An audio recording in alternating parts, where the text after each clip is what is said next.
Namaste. I, Jv'n, Sharma, JVWU University Department of Science and Technology, Faculty of Education and Technology.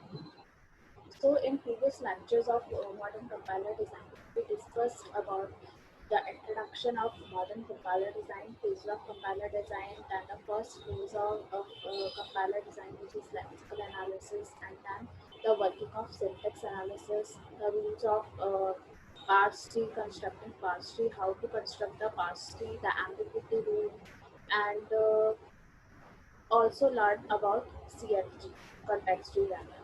So in this lecture we are continuing the topic syntax analysis and the parsing technique, which syntax analyzer we use, right?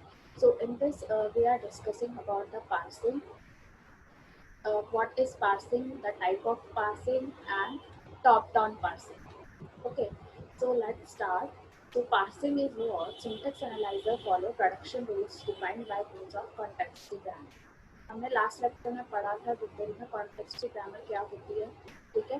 तो syntax analyser जो है वो follow करता है production rules defined by context grammar and this way the way the production rule are implemented divide parse into two types, top down and bottom up parsing. So parsers are of two types basically, top down parser, bottom up parser. In top down parser there are again two types, recursive descent parser and LLY. In bottom up, it's again divided in two parts, LR parser and operator precedency OP parser. And LR parser again divide in LR, SLR, LALR and CLR parser.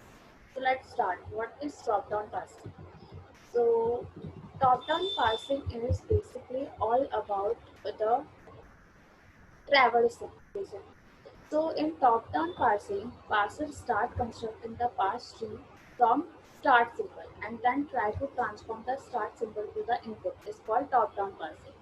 And it has two parts, recursive descent and alignment. So what is recursive descent? It is a common form of top-down parsing and it is called recursive and is used recursive procedures to process the input. Recursive descent in parsing suffers from backtracking. हम पढ़ेंगे ये इसकी problem है recursive descent parser की back tracking. इसमें क्या होता है कि एक सिचुएशन आती है जिसमें स्टक हो जाता है हमारा पार्स ट्री और वो बार बार जो है वो बैक ट्रैक करता रहता है पार्स ट्री। तो ये पढ़ेंगे हम किस तरीके से काम करती है back tracking. Back tracking means one derivation of production code the syntax analyser restart the process using different rule of same production. And the technique may process the input string more than once to determine the right production. तो वो stuck हो जाता है, production जो है इसका fail हो जाता है डेरिवेशन पे।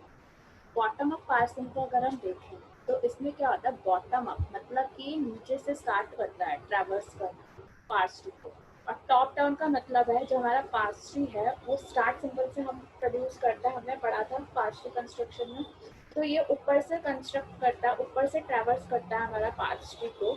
और जो बॉटम अप पार्सिंग है उसमें जो पार्सर है वो क्या करता है, नीचे से ऊपर की तरफ उसका जो फ्लो होता है पार्सिंग का वो नीचे से ऊपर होता है और टॉप डाउन में ऊपर से नीचे होता है, start to terminal in bottom up, terminal to start. So this is the concept of top down parsing and bottom up parsing. And bottom up parsing construct the parse tree up to start symbol. So here are the production rules. So let us start bottom up parsing. Top down तो हम देख ही चुके हैं जब हमने construct किया था। तो बॉटम अप में क्या होता है, जैसे हमें इसके लिए बनाना है ए प्लस बी इंटू सी और ये इसके प्रोडक्शन रूल्स है। तो ए प्लस बी इंटू सी, ठीक है। अब हम नीचे से स्टार्ट करेंगे। यहाँ पे हम ऊपर से स्टार्ट करा था हमने लास्ट जब पास ट्री बनाया था I D plus I D into I D के लिए और I D plus I D minus I D के लिए प्रीवियस लेक्चर में। तो हम ऊपर से शुरू कर रहे थे राइट, और फिर यहाँ लास्ट में हम आई डी पे आके रुके थे। इसमें हम उल्टा चल रहे हैं। तो हमने क्या किया, इस ए को हमने किससे रिप्लेस कर दिया, टी से, टी प्लस बी इंटू सी, ठीक है। क्योंकि हमें स्टार्ट पे जाना है तो हम वहाँ पे क्या कर रहे थे, जितने भी नॉन टर्मिनल थे उसको टर्मिनल में कन्वर्ट कर रहे थे, क्योंकि हमारी जो लीफ नोड्स है वो क्या होने चाहिए, टर्मिनल होने चाहिए राइट, और इंटरनल नोड्स जो है वो नॉन टर्मिनल होने चाहिए। यहाँ पे हम नीचे से ऊपर चल रहे हैं तो हम पहले नीचे वालों, ये हमारा नीचे है क्योंकि अगर हम देखेंगे तो उसमें हम I D plus I D into I D हमारा लास्ट स्टेप था राइट। अब इसमें हम नीचे से ऊपर चल रहे हैं, तो पार्स ट्री भी नीचे से ऊपर के लिए बनेगा। तो सबसे पहले हमने क्या उठाया, इनपुट स्ट्रिंग को ही उठाया और उसी को हम यहाँ पे ट्रैवर्स कर रहे हैं। समझ आई बात? तो यहाँ पे क्या हो रहा है, आई थिंक आप अंडरस्टैंड कर पा रहे होंगे मेरी बात को, कि यहाँ पे हम वहाँ पे हमने क्या किया था, जब प्रीवियसली हमने पार्स ट्री कंस्ट्रक्ट किया था I T plus I T into I T और I T plus I T minus I T के लिए, तो वहाँ पे शुरू से स्टार्ट करते करते डिराइव करते करते लेफ्ट मोस्ट और राइट मोस्ट, ठीक है, हम लास्ट पे आए थे इनपुट स्ट्रिंग पे। पर यहाँ पे हम स्टार्ट ही इनपुट स्ट्रिंग से कर रहे हैं, क्योंकि बॉटम अप का रूल होता है क्या है कि पार्स ट्री टर्मिनल नोड से कहाँ पे जाएगा, स्टार्ट सिंबल पे जाएगा, राइट। तो हम पहले क्या कर रहे हैं, यहाँ पे टर्मिनल नोड लेंगे जो कि हमारे इनपुट स्ट्रिंग होगी, करेक्ट। तो पहले इसको रिप्लेस कर दिया टी से, ठीक है। इसके बाद में हमने सी को रिप्लेस कर दिया ई से, फिर इस ई को रिप्लेस कर दिया ई प्लस सी से, फिर इसको रिप्लेस कर दिया है हमने ई इंटू सी से। देखिए एक बार आप कंफ्यूज तो नहीं हो रहे हैं। तो यहाँ पे देखो पहले, ये आईडी है हमारी, ये क्या है, आईडी है, ठीक है। तो ये किसको इम्प्लाइज कर रहा है, टी से। इंटरनल नोड इसका क्या है, टी है ना, पेरेंट नोड जो बोलेंगे हम, तो टी से रिप्लेस कर दिया। अब ये जो टी है इसको किससे रिप्लेस करेंगे हम, फिर से ई को किससे रिप्लेस करा, ई से, ठीक है। अब ई पर आ चुके हैं हम यहाँ पे, ठीक है। अब इस ई को रिप्लेस किया हमने ई प्लस टी से, क्योंकि हमें ए प्लस बी चाहिए, इसलिए हमने ई प्लस टी से किया rather than E into T से, ओके। तो ई प्लस टी से इसे हम रिप्लेस कर दिया। अब इसके बाद में हम वहाँ वापस यहाँ पे आएंगे। अब यहाँ पे क्या मिल चुका है हमें, ई प्लस थ्री इंटू सी, राइट। तो ये भी हमारा अगेन आई टी है, इसको टी से रिप्लेस कर दिया, ठीक है। अब ई प्लस टी मिल गया है यहाँ पे। तो पहले ये आई डी था ए, को टी से रिप्लेस कर दिया, तो ई किसको इम्प्लाइज कर रहा है, ई को। यहाँ तक हमारा ई प्लस बी इंटू सी हो चुका है। अब बी को रिप्लेस, बी भी हमारी आई डी है, आई डी किसको इम्प्लाइज कर रही है, टी को, तो यहाँ पे टी आ गया, ठीक है। अब ई प्लस टी हमें हमारा क्या है, ई है, तो ए क्या हो गया, ई इंटू सी, करेक्ट। अब सी भी अगेन हमारी आई टी है, तो टी से रिप्लेस हो गया, ई इंटू टी क्या है, ई, और ई किसको इम्प्लाइज कर रहा है, एस को, तो हमें हमारा स्टार्टिंग नोड मिल गया। तो अगर मैं इसको स्टार्ट सिंपल से नीचे की ओर चलाऊंगी तो टॉप डाउन हो जाएगा, और अभी मैंने क्या किया, इसको बॉटम अप डिराइव किया, हमें स्टार्ट सिंबल मिल गया। यहाँ पे हमारी पार्सिंग जो है वो कंप्लीट हो जाएगी, ठीक है। तो टॉप डाउन पार्सिंग में हम पास करते हैं input and the start construct a partially from the root node and gradually move down to the leaf nodes, and this type of top down parsing is depicted below. So here you can see top down recursive descent parsing होती है, उसमें back tracking and non back tracking concept होता है। Non back tracking में आते हैं predictive parser and LR parser, okay. So first let's see recursive descent parsing, how it works. So recursive descent is top down parsing technique that construct a parse tree from the top, and input is read from left to right, and it use procedures for every terminal and non-terminal entity. Of course there are production rules, okay. So the parsing technique recursively parse the input to make a parse tree which may or may not require backtracking, or the grammar associated with it if it is cannot avoid backtracking. A form of recursive descent parsing that doesn't require any backtracking is known as predictive parsing. So predictive parsing is the parsing that doesn't require backtracking. That's why it is under the category of non-backtracking, right? So parsing technique is regarded recursive as it uses contextual grammar which is recursive in nature. Contextual grammar का nature ही recursive होता है। तो backtracking की अगर हम बात करें तो top down parser starts from the root node and match the input string against the production rules to replace them.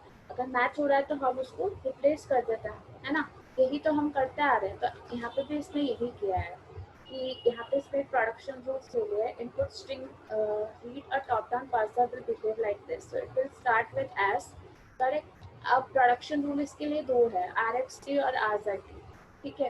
तो लेफ्ट मोस्ट को लेगा तो आर ले लिया इसने, आर एक्स टी ले लिया।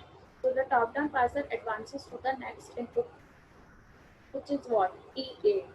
The parser try to expand non-terminal X.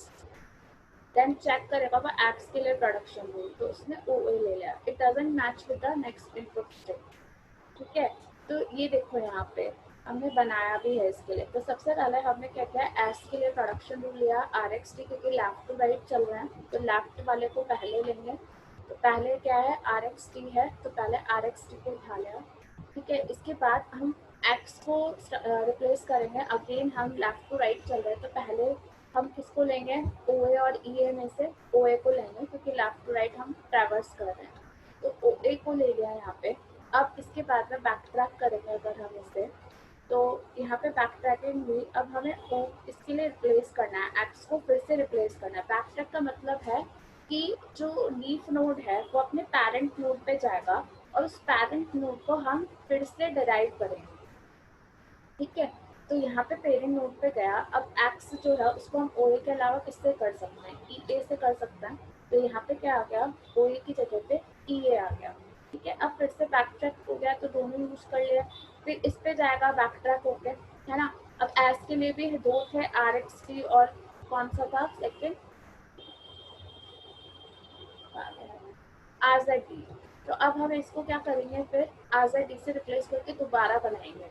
ठीक है, तो इस तरीके से अगर पर हमें यहाँ पे अभी हमारा इनपुट मिल चुका है तो यह एक्सेप्ट हो जाएगा। तो यहाँ ये बेसिकली बैक ट्रैकिंग का कंसेप्ट है यहाँ पे, कि लीफ नोड जो है वो अपने पेरेंट नोड पे जाता है, हम उसको दोबारा रिप्लेस करेंगे फिर। ठीक है, ताकि हमें डिजायर्ड आउटपुट मिल सके।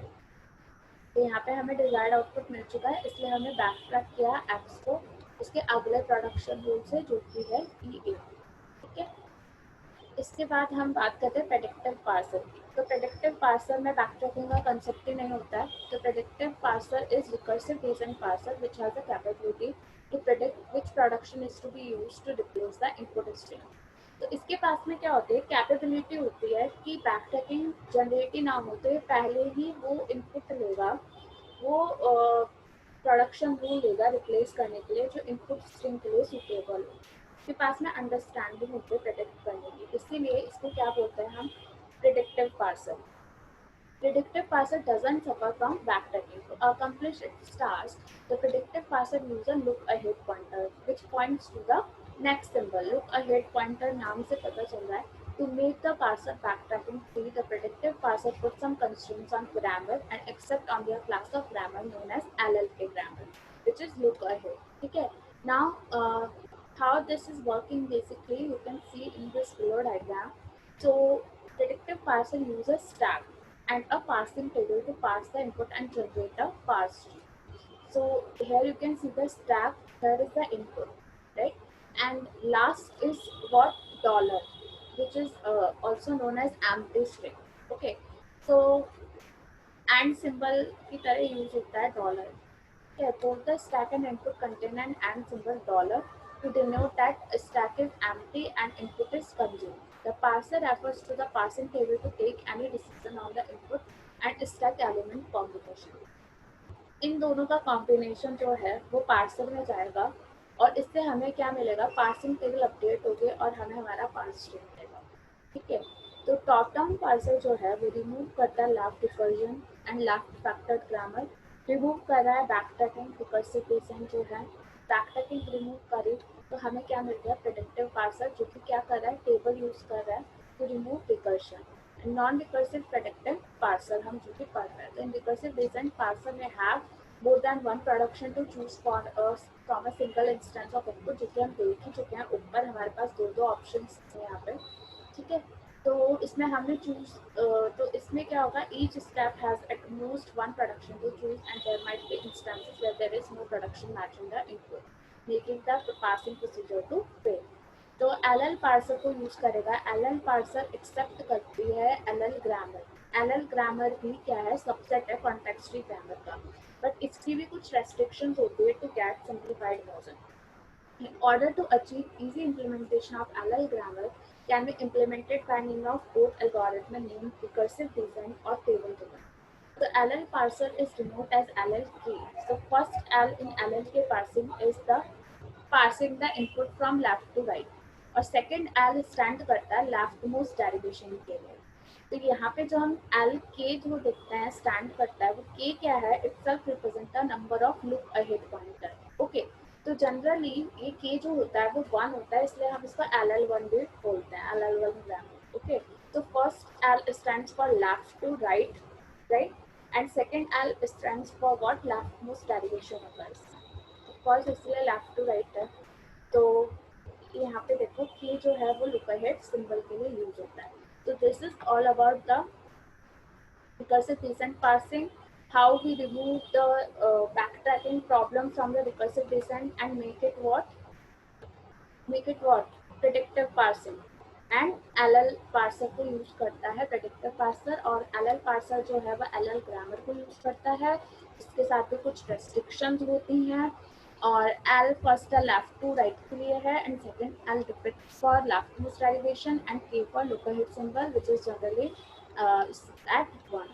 Okay, so this is all about the concept of top-down parsing. In next lecture, we discuss in the bottom-up parsing. Thank you so much.